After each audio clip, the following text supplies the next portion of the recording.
जाने कहाँ गए वो दिन कहते थे तेरी राह में नजरों को बुलाएंगे रखुमा माझी पेरणी करी रखुमा माझी पेरणी करी माझा पांडुरंग नांगर धरी माझा पांडुरंग नांगर धरी माझी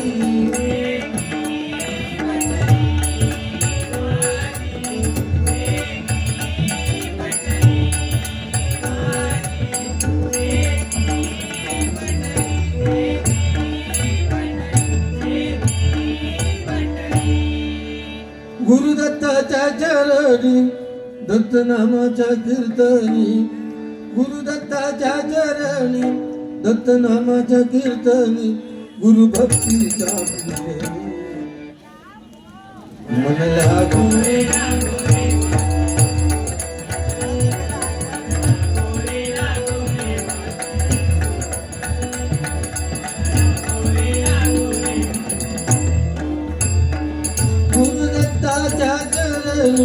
दत्त नामाच्या कीर्तनी गुरुदत्ताच्या चरणी दत्त नामाच्या कीर्तनी गुरु भक्तीचा मन लागो रे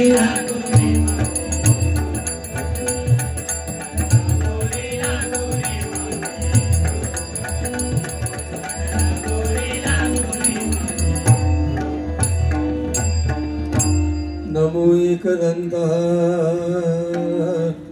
शिव गौरी सुता नमो एकदंता मंडळीचा जरा आवाज शिव गौरी सुता नमो एकदंता शिव गौरी सुता नमो एकदंता शिव गौरी सुता तुझिया चरणी ठेवितो माथा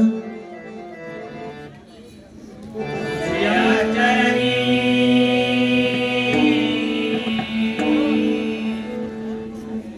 ठेवितो माथा तुझिया चरणी ठेवितो माथा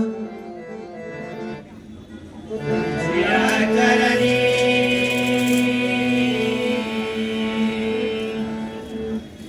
ठेवितो माथा तुझ करता आणि करविता तुझ करता आणि करविता तुझ करता आणि करविता तुझ करता आणि करविता शरण आलो मी तुला भगवंता शरण आलो मी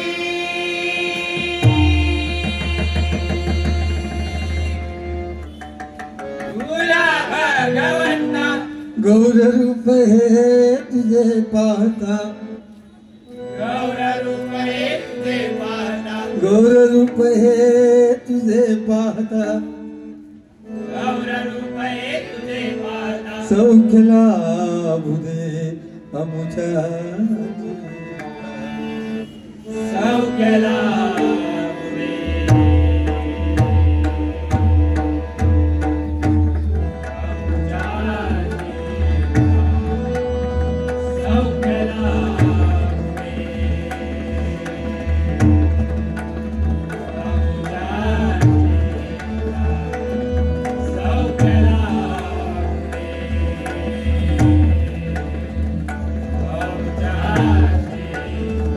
कुंडलिका वरदे हरी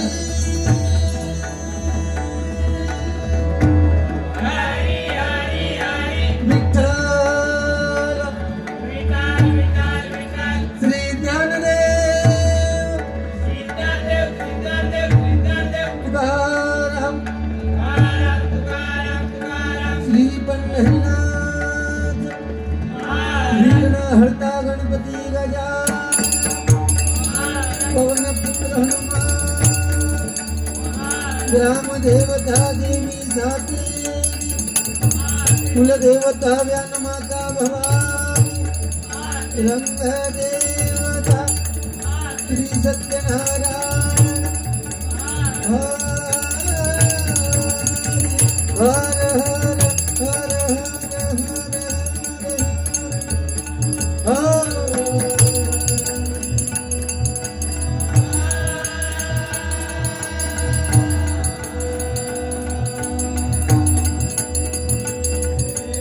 सुप्रसिद्ध भजनकार गुरुवर्य अशोक सावंत तुलसीदास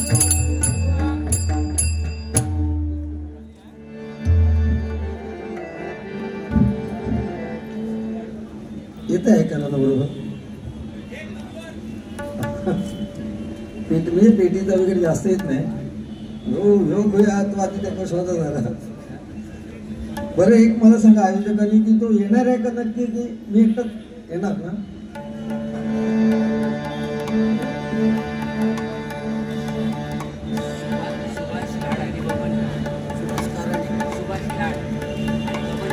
दिवस जवळजवळ 2 महिने अगोदर ठरलेली आहे आणि ज्या बुवाला टायमिंगचं बंधन पाहता येत नाही त्यांनी खरं तर कार्यक्रम घेताना विचार करायला पाहिजे कारण मुंबई सारख्या ठिकाणी टायमिंगचं बंधन असतं की 10-10:30 झाले की कार्यक्रम बंद करतात म्हणजे कायद्याचा विषय येतो आता 8 वाजले मी किती वेळ अजून भजन करेन मी पूर्ण भजन करू शकतो मी मायबाप प्रेक्षकांना 10 वाजेपर्यंत थांबू शकतो काय विषय नाही परंतु याचा हिस्सा काय असणार हे विचार करायचा हे लक्षात घ्या कारण ट्रेन आहे मध्ये आता सध्या लेट ट्रेन आहेत मग आपण त्या वेळेवर निघणं गरजेचं आहे आपण कार्यक्रमाच्या वेळेत कारण मायबाप प्रेक्षक अगदी टायमिंगवर हजर राहिलेले आहे या मंडळाने जो कार्यक्रम ठेवलेला आहे तो डबलबारीचा ठेवलेला आहे का तर या ठिकाणी आपल्या कोकणी लोकांची वस्ती जास्ती आहे हे उद्देशाने केलेलं आहे मागी गणेश जयंती आणि आपण प्रत्येक जण करतो तो दुसरा भाद्रपद शुद्ध चतुर्दशीला गणपती बाप्पाचं प्रत्येकाच्या घरी आगमन होतं मळीपासून पार्वतीने मातृपुत्र बनविला मुंडके कापुनी गजासुराचे गणपती केले त्याला तो शिव पार्वतीचा पुत्र गणपती बाप्पा गजानन आणि अदिती आणि कश्यप मुनी यांचा मुलगा हा जो मागी गणेशजींचा गणपती बाप्पा जो त्याला महोत्कट मिळणार आहे असं म्हटलं जातं तिलकुंज जयंती असं सुद्धा म्हटलं जातं आणि त्यामुळे आपण हा उत्सव साजरा करतो मायबाप प्रेक्षको कलियुग आहे या कलियुगात मोर नाचताना रडतोय हौस मारताना गातोय जिवंत माणूस या कलियुगात पाण्यामध्ये बुडतोय आणि मेलेला माणूस पाण्यावरती तरंगतोय हे कलियुग आहे या कलियुगामध्ये पाप हे घडतच राहणार पुण्य आपल्याला करावं लागतं तुम्ही जे कर्म करणार ते कर्म तुमच्या सरते शेवटी उपयोगाला येणार आहे इथे जन्माला आलेल्या प्रत्येक माणसाला आपल्या कर्माचे भोग भोगलेच पाहिजे हा कलियुगाचा नियम आहे पूर्वीच्या काळी चालायचं की मागच्या जन्मी केलं तर या जन्मी फेडायचं आता तसं नाही या जन्मात केलं तर तुम्हाला या जन्मातच फेडावं लागतं किंबहुना जर तुम्ही सकाळी एखादी वाईट गोष्ट केली तरी संध्याकाळपर्यंत तुम्हाला फेडावी लागते इथे तुम्ही दुसऱ्याबद्दल मनातल्या मनात जरी वाईट चिंतिलं तरी तुमच्या कर्माच्या त्या वजाबाकी बेरीजमध्ये त्याची नोंद केली जाते.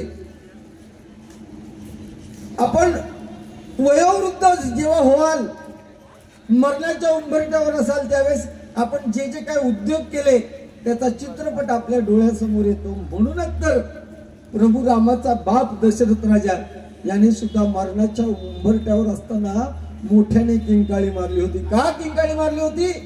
तर ऐन तारुण्यात त्याने श्रावण बाळाला मारलेला बाण, त्यानंतर श्रावण बाळाचं ओरडणं आणि एकुलता एक श्रावण बाळ मुलगा गेल्यानंतर त्याच्या आई वडिलांचं विवळणं हे दशरथ राजाला त्याच्या नजरेसमोर दिसत होतं. म्हणून त्याने मरणाच्या उंबरठ्यावर असताना दशरथ राजाने सुद्धा मोठ्याने किंकाळी मारलेली होती. लक्षात ठेवा. सत्य, त्रेता, द्वापर आणि कली, सत्ययुगात जर परमेश्वराच्या जवळ जायचं असेल तर त्याच्यासाठी हजारो वर्ष तपश्चर्या करायचे. पूर्वीचे ऋषीमुनी चांगदेवाने 1400 वर्ष तपश्चर्या केली. रावणाने तर 10,000 वर्ष ब्रह्मदेवाची तपश्चर्या केली.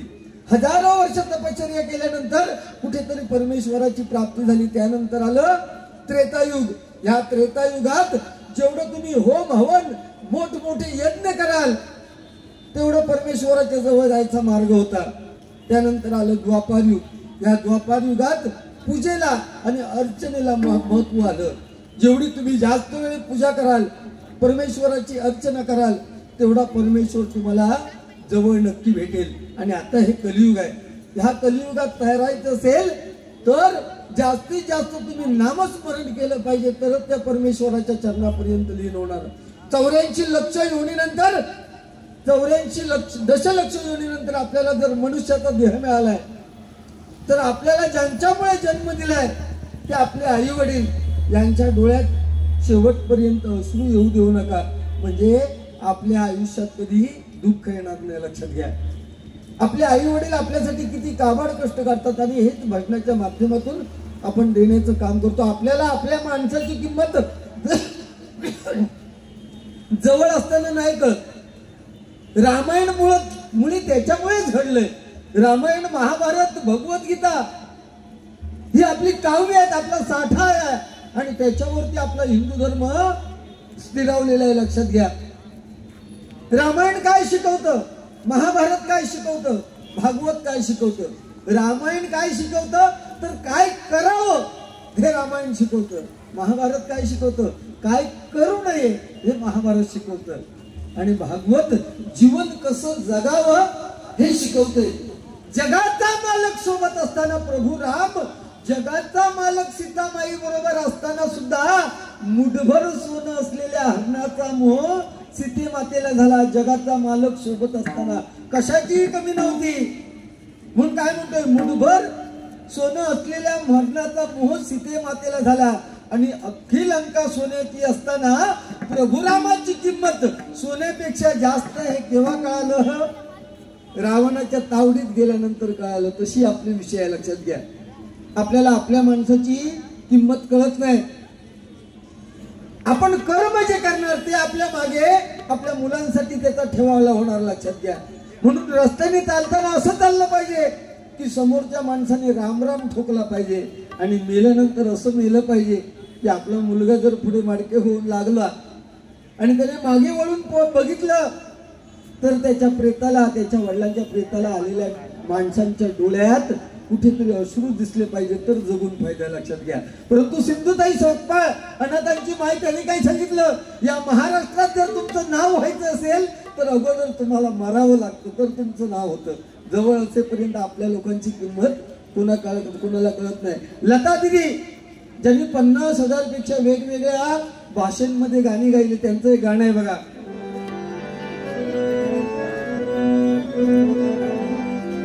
नाम गुम जाएगा चेहरा ये बदल जाएगा, मेरी आवाज ही पहचान है, घर याद है वो नाम जाएगा, चेहरा ये बदल जाएगा, मेरी आवाज ही पहचान घर याद.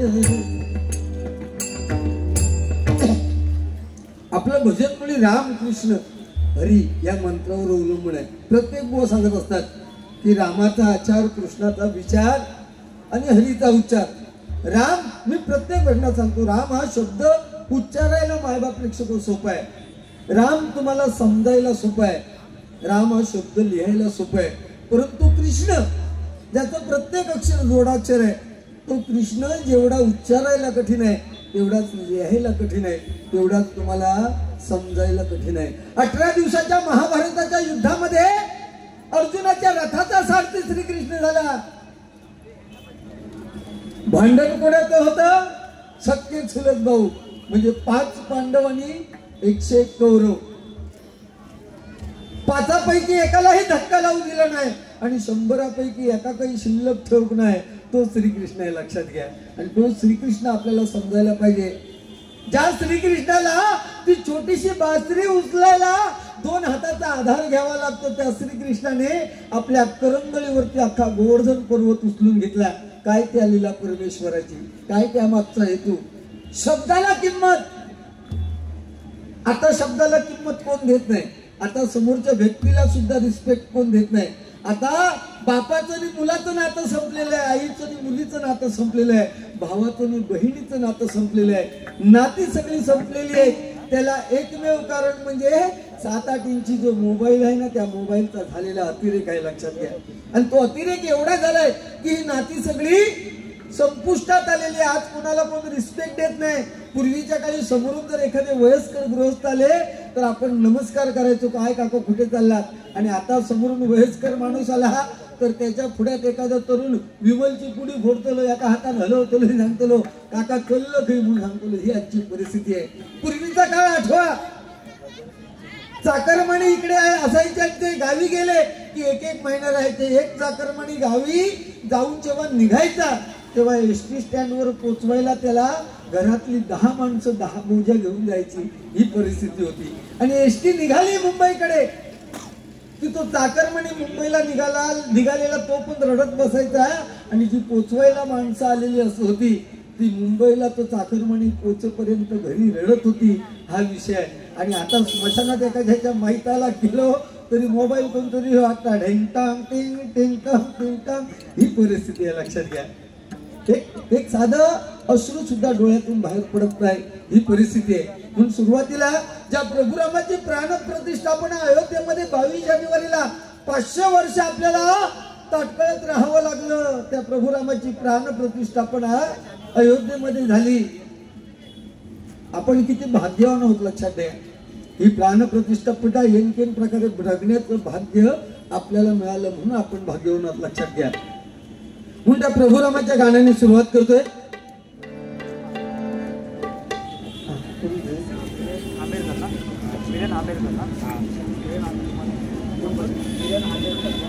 सन्माननीय वीरेंद्र आंबेडकर यांकडून 100 रुपयाचं पारितोषिक माझ्यासाठी आणि 100 रुपयाचं पारितोषिक माझे पक्वजोदक विराज बावकर यांच्यासाठी आलेलं आहे. एकदा जोरदार टाळ्या वाजवा. जरा पाणी द्या ना इथे मिळालं तर प्यायला. माऊली चाटीचा जरा आवाज द्या ना, तबल्याच्या चाटीचा.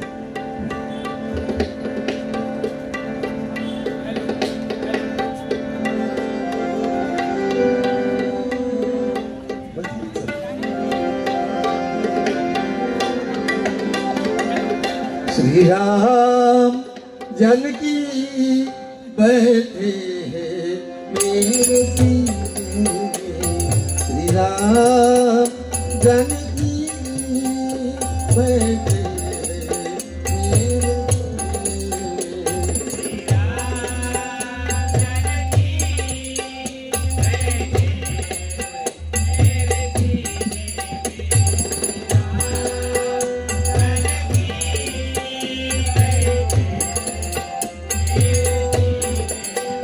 देख ले अपने दिल के नगीने में, देख ले अपने दिल के नगीने में, राम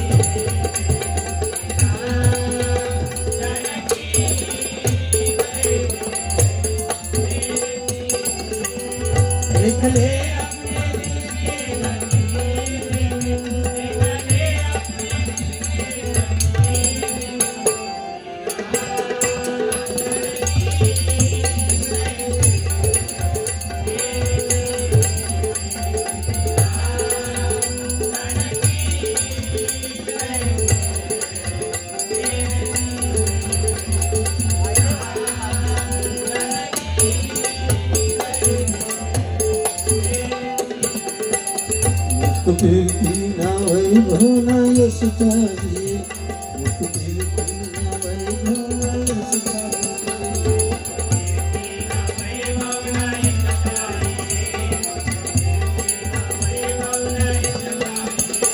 राम के नाम का मुझको रस चाहिए, राम के नाम का मुझको रस चाहिए।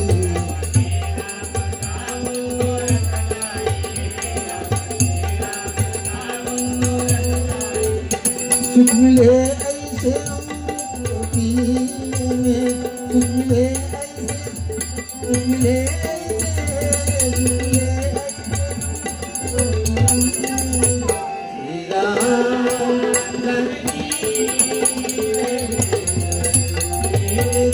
हरि बोल।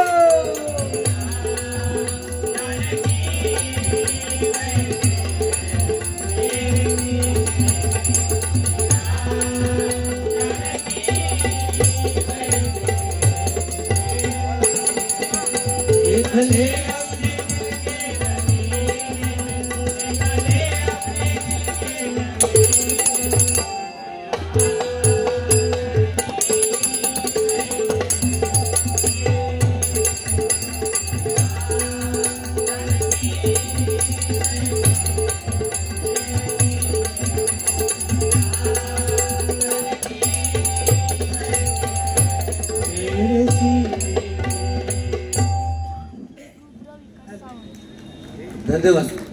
ह्याच महत्वाचा प्रत्येक बुवा टाळ्या फार महत्वाच्या, कारण परमेश्वराने आपल्या शरीराची रचना अशी मुले केलेली आहे की आपल्याला हात दिलेत, पाय दिलेत. मी एखादी चांगली गोष्ट केली तर स्वतःची पाठ स्वतःच्या हाताने थोपटू शकत नाही. त्याच्यासाठी तुमच्यासारख्या मायबाप प्रेक्षकांची थाप ही कलाकारांच्या पाठीमागे पडली पाहिजे. आणि जर वाईट केलं असेल तरी सुद्धा मी स्वतः लाथेने स्वतःला मारू शकत नाही. वाईट केलं असेल तर लाथ सुद्धा पडली पाहिजे. सुरुवातीचं भजन घेतोय, अर्ध्यापर्यंत दिलं तरी होय ना.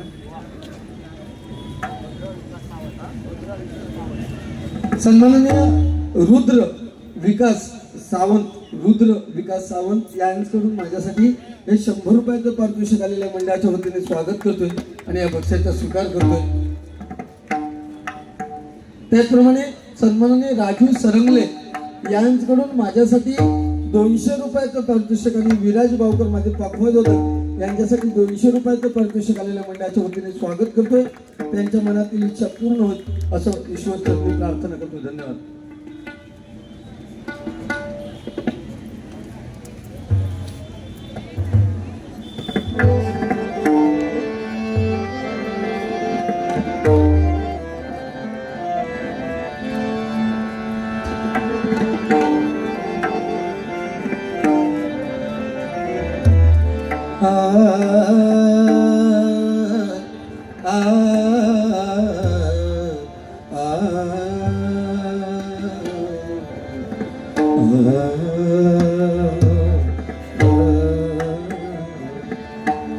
अमृताहुनी गोड नाम तुझे देवा, नाम तुझे देवा.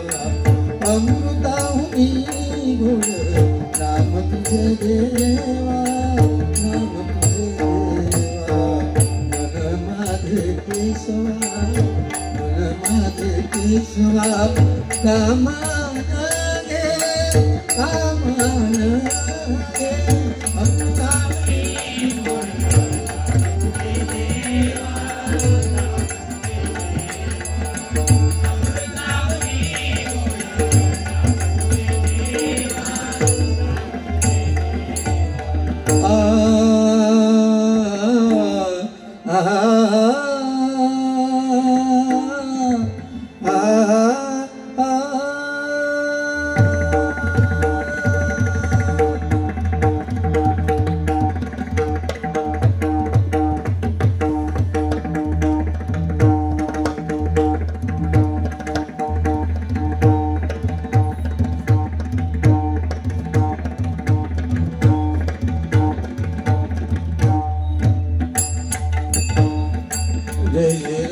जय जय राम, जय जय राम कृष्ण हरी. जय जय राम, जय जय राम, जय जय राम कृष्ण हरी. हरी जय जय राम जय जय राम जय जय राम कृष्ण हरी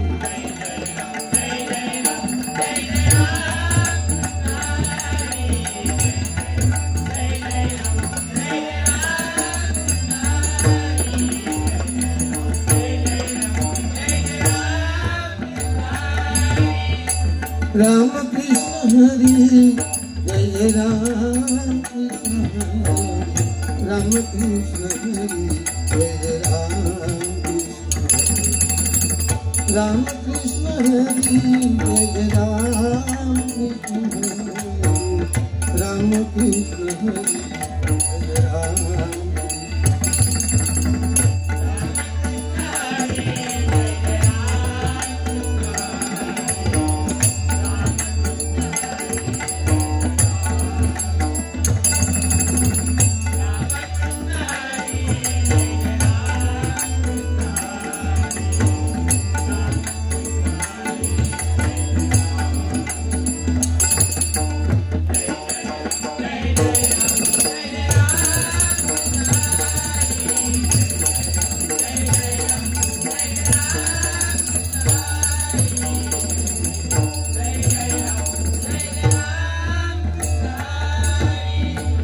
जय जय राम जय जय राम जय जय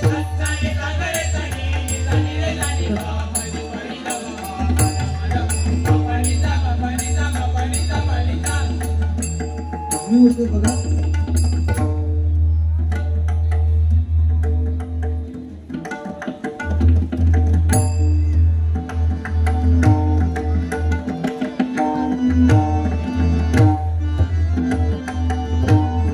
जय जय राम जय जय राम जय जय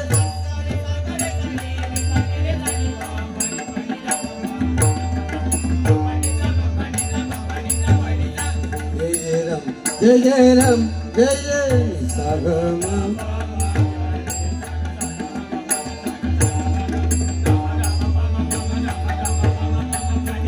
पनिसा पनिसा पनिसा पनिसा पनिसा पनिसा जय जय राम जय जय राम जय जय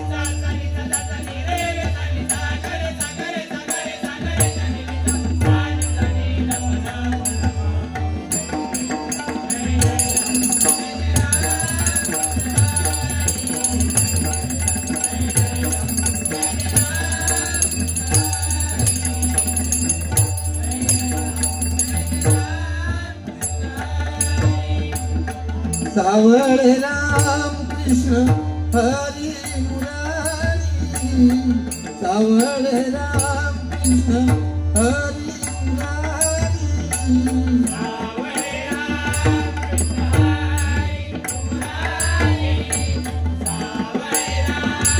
आम्ही होतो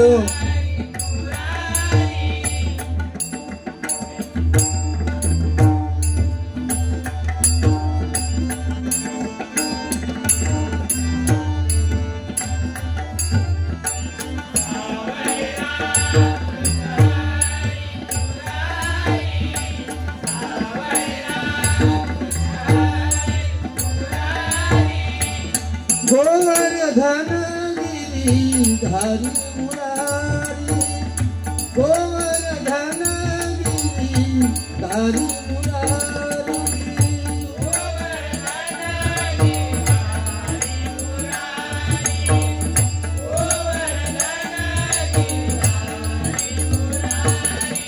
सावळे राम कृष्ण सावळे राम कृष्ण सावळे राम कृष्ण हरी हरी हरी हरी सावळे राम कृष्ण सावळे राम कृष्ण सावळे राम कृष्ण हरी हरी हरी हरी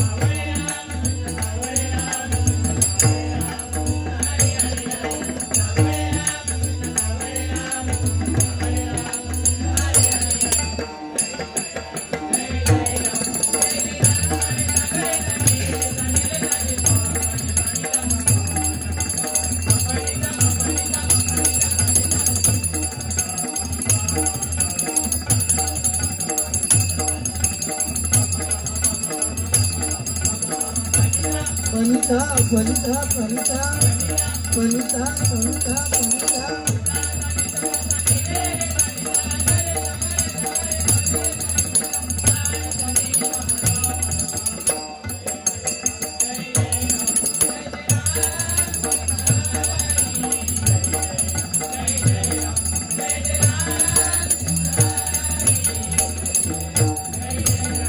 जय जय राम कृष्ण हरी, जय जय राम कृष्ण हरी, जय जय राम कृष्ण हरी.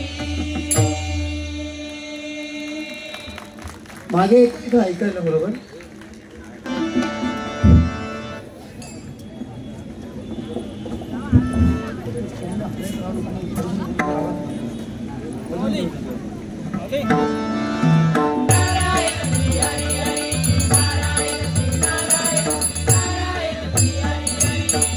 भवसागर हा पार कराया नाममुखी जे जावे. भवसागर हा पार कराया नाममुखी जे जावे. हरिनाममुखी जे जावे. भजनी तव नारायण. हरिनाममुखी जे जावे. भजनी तव नारायण.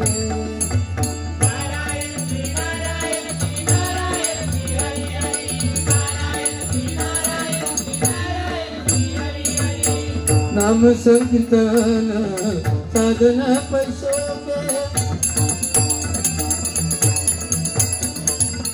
नाम संकीर्तन साधन पैसोके. जळतील बाबे जन्मांतरी. जळतील बाबे जन्मांतरी. भवसागर हा पार कराया नाममुखी जे जावे. भवसागर हा पार कराया नाममुखी जे जावे. हरिनाममुखी जे जावे. भजनी तव नारायण. हरिनाममुखी जे जावे. भजनी तव नारायण. आज्ञा मानून माय पित्याची अडविले शिव भक्ताला. विधी लिखत हे घडले सारे एक दंत म्हणती तुझला. त्या गणपती बाप्पाचा एक सोहळा तुटलेला आहे. आई वडिलांची आज्ञा मानली आणि साक्षात परशुराम शंकर महादेवांना भेटायला आले. त्यांना सांगितलं नाही भेटता येणार कारण मी इथे द्वारपाळ आहे. परशुराम म्हटल्यानंतर रागिष्ट राग अनावर झाला.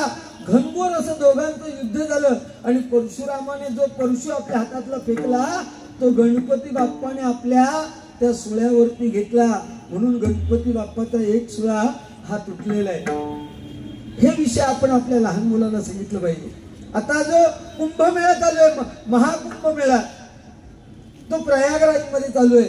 144 वर्षानंतर कित्येक कोटी अपघात झाला तो सोडा, पण कित्येक कोटी लोकांनी तिथे स्नान केलं.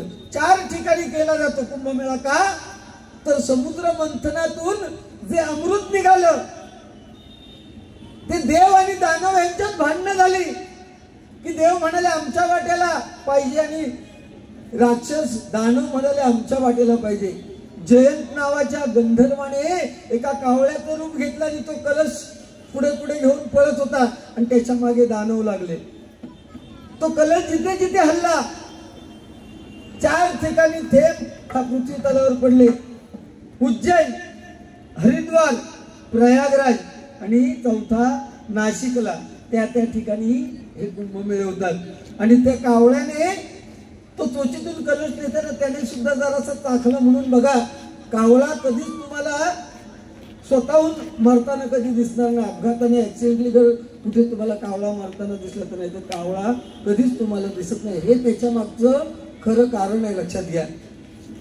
आणि हे आपण समजून घेतलं पाहिजे. आपल्या ज्या काही गोष्टी चालतात, आता रूपाचा ध्यानाचा अभंग आपण भजनाच्या माध्यमातून घेतो.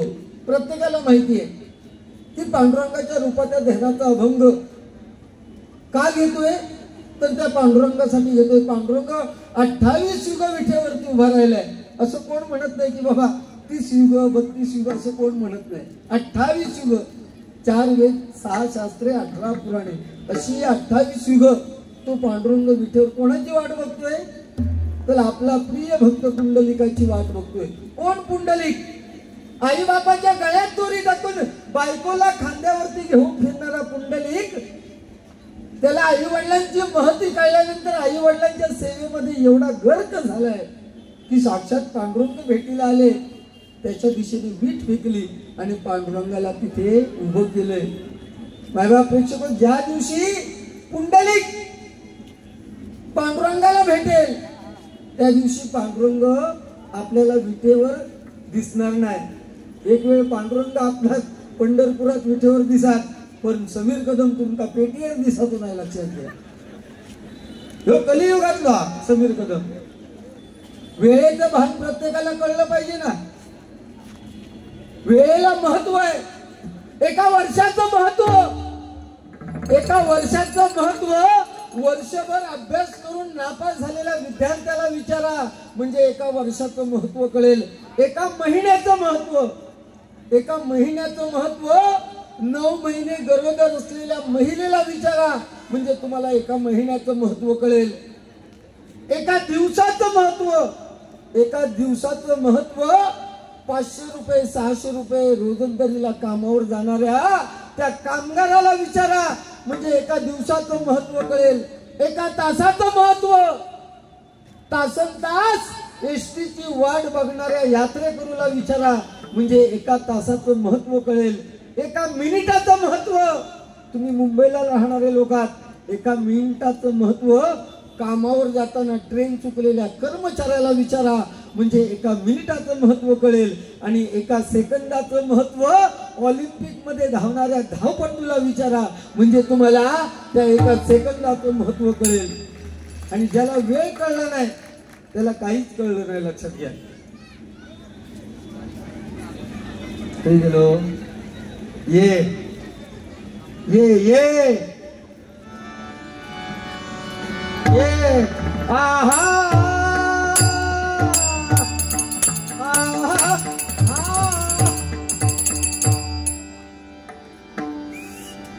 आहा या वीज भरून गेलो. ये ट्रेन मध्ये कोण तुका गावला काय शास भरू, डोळ्यात काजळ लावून काय मेकअप केलाय ना, देवा शपथ भजनी गुफात डोळ्यात काजळ लावणार उभू आजच बघले मी. काय त्रास होत असेल, खूप प्रवास करून आलाय, 500 किलोमीटरहून आलाय, उपकार नाही केले, टायमिंग वर योगा होता. ठीक आहे म्हणजे मी रुपये घेऊन संपूर्ण ओरडत नाही ना. हो म्हणजे तुझ्यासाठी मी मित्रासाठीच आणून धरलं, इतक्या लक्षात ठेव. हा हा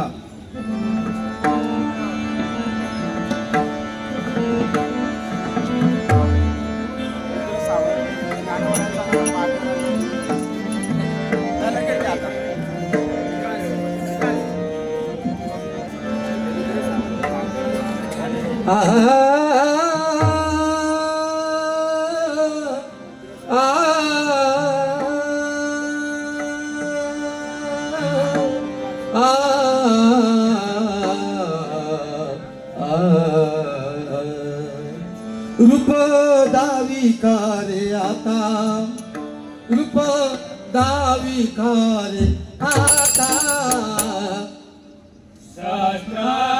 भुजंगा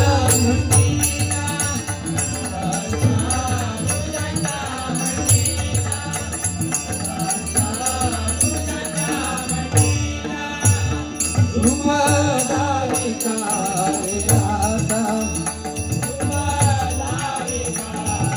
आता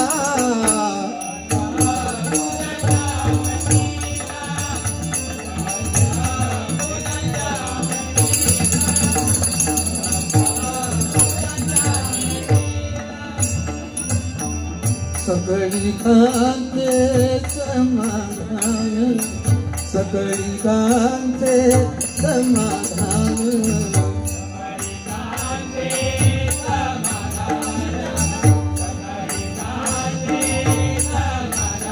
नाही देखिया वाचोन, नाही देखिया वाचोन,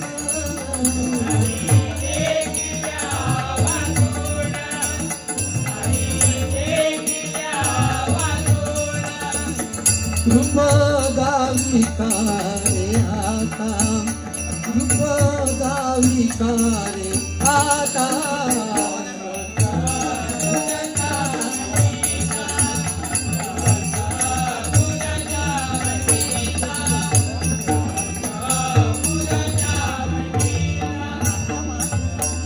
शंख चक्र पद्म गदा गरुडा सहित शंख चक्र पद्म गदा गरुडा सहित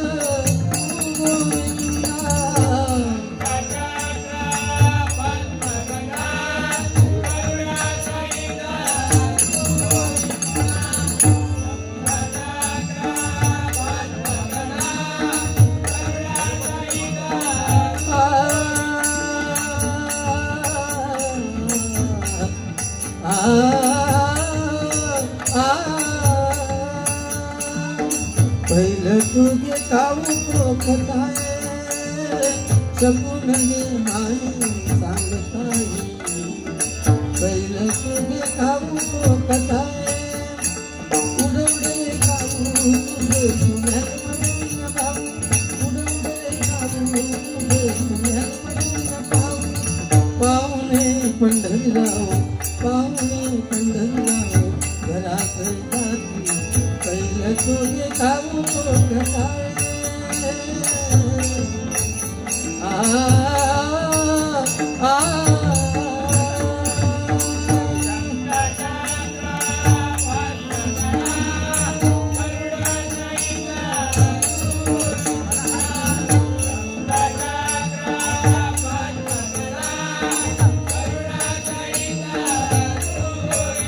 रूप विकारे आता रूप विकारे आता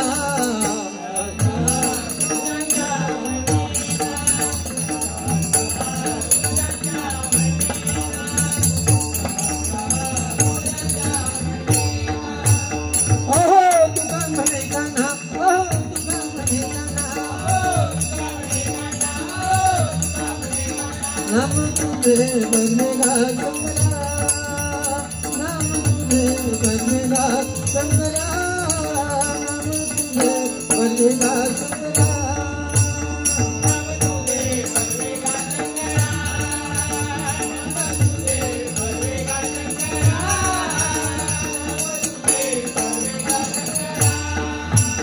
हरण करेगा देवा हरण करेगा देवा शंकरा शंकरा शंकरा नाम तुझे बनेगा शंकरा नाम तुझे बनेगा शंकरा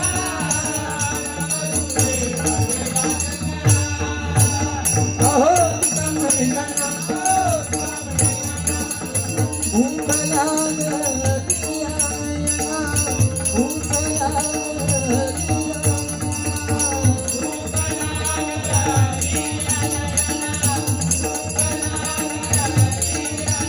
भूकला विकारे आता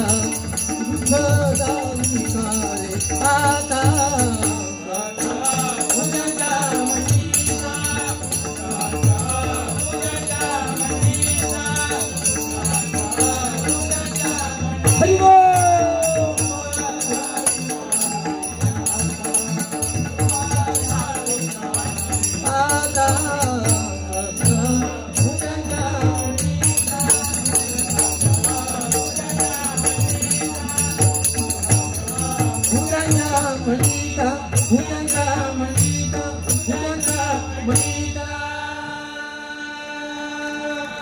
धन्यवाद खूप खूप धन्यवाद.